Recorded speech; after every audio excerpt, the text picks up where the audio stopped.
So I can see how some people would say, why does God allow this to happen? Is it because he started this, how you were saying in another video that I think it was 160,000 years ago, that that God allowed spirit interaction with the earth? Yes, it was very many hundreds of thousands of years ago that God allowed spirit interaction with the earth. And it happened soon after Ammon and Amman, the first human couple, went through the degradation of their moral condition. And as a result of that, spirits passed into the spirit world, people passed into the spirit world, and then begun this process of open communication. Now, God allows communication between anyone.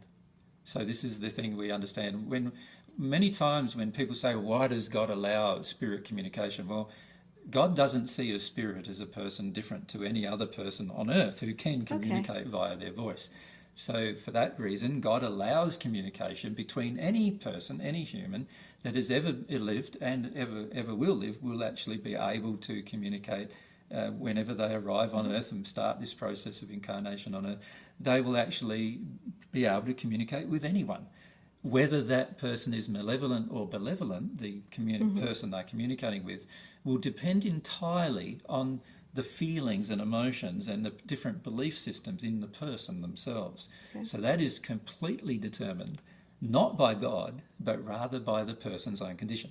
And we can see this happening on earth. So, for example, if you and I decided we wanted to go along to a place where we could drink a lot of alcohol and get drunk together, then you can see I would attract a person, if I was wanting to do that, who was willing to do that with me. Now, you, being a Mormon, you probably wouldn't want to get drunk, and so when I invite you to come along and get drunk with me, you'd probably say no. Whereas if I invited another person who was happy to get drunk every night or every week, then he'd probably say yes. And this is the underlying principle that's contained in the Bible, which is about associations. We attract the people we associate with. And it's exactly the same with spirits. So Joseph Smith attracted these particular spirits to communicate with him through a process that engaged all of his current set of belief systems at the time, as well as his current emotional condition at the time.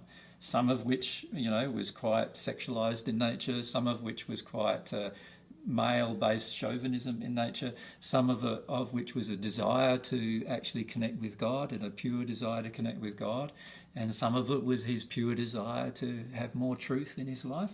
And it's a mixture of all of these particular emotions in him and belief systems in him that caused the particular attraction to that group of spirits who portrayed themselves to be God and Jesus initially, and then later Mormon, and then give him a set of information that he could then turn into some kind of religious practice.